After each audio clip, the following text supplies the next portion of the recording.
seduces our boys with flashy, loud messages that manhood equals macho bravado, emotional numbness, ignorance, and thugdom. Man enough to pull a gun, be man enough to squeeze it, raps NBA star Allen Iverson. I'm a leader, not a reader, said a once leading presidential candidate in 2011, as if the two are mutually exclusive. As our sons turn away from books and school and knowledge and critical thinking, the alarming new idea that reading is girly has caught on among them. Glamorization of drug use has increased sixfold in rap and hip-hop music, a genre that once warned, "Don't do it." Now, a full 69% of songs in these genres contain positive references to illegal drugs. I got mushrooms, I got acid, I got tabs, raps Eminem, idol to many boys. I'm your brother when you need some new weed. I'm your friend.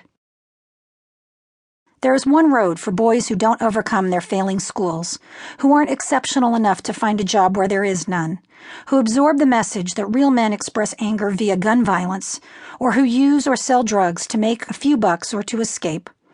And that road has one dead-end terminus: our ever-expanding, bursting to the seams prisons.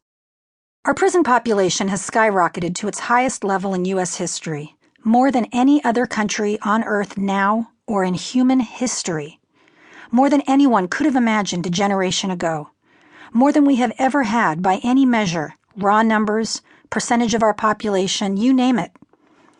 Largely casualties of our misguided war on drugs, which has caused the number of incarcerated Americans to quadruple since 1980, over 2 million of our people are locked up, 93% of them men and boys, with another nearly 5 million under an increasingly restrictive system of correctional control in lieu of or after incarceration.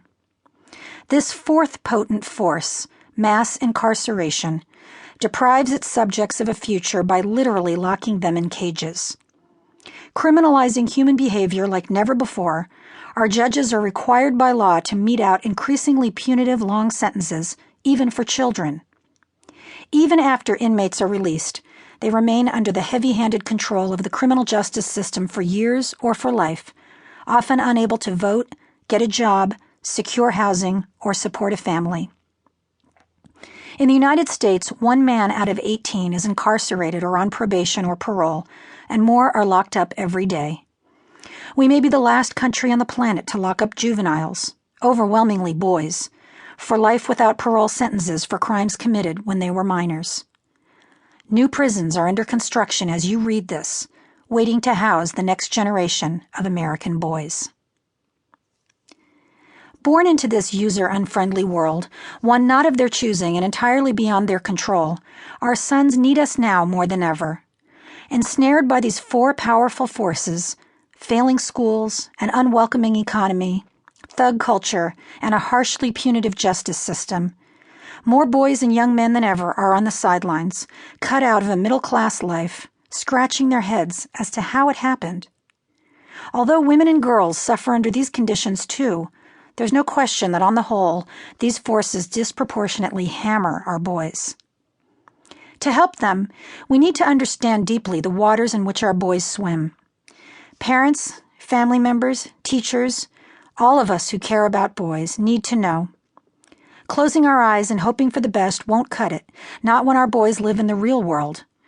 And so, the first half of this program is an unvarnished, clear-eyed look at what our sons are facing day in and day out, right now as they navigate through boyhood and emerge as young men yearning for a decent life. Knowing matters. Without an awareness of each of these conditions and how they whipsaw our boys, we as parents may apply obsolete attitudes that unintentionally harm them.